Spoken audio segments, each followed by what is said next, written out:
Hello everyone, welcome to Salesforce Network, Salesforce Developer OOPS concept. Topic what we are going to cover in this session, that is encapsulation. Encapsulation is the concept of restricting direct access to some of an object components and providing controlled access via methods. This is done to protect the integrity of the object's data.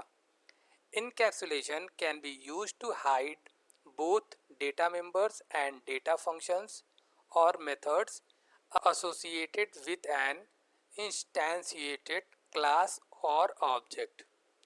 Object-oriented programming has three ways to implement encapsulation: member variable encapsulation, function encapsulation, and class encapsulation.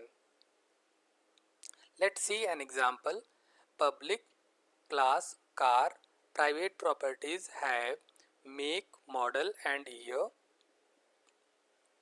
and there are different data types for make, model and for year integer. Constructors: public, car, make, model and year we are passing, and we are storing these values in the variables. So public method to get the car make, public string get make, and we are returning make. So again public method to set the car make, public void set make, we are passing the make string data type and we are storing the value. Public method to display car information, we are calling display info method. So system.debug make, model and year is there.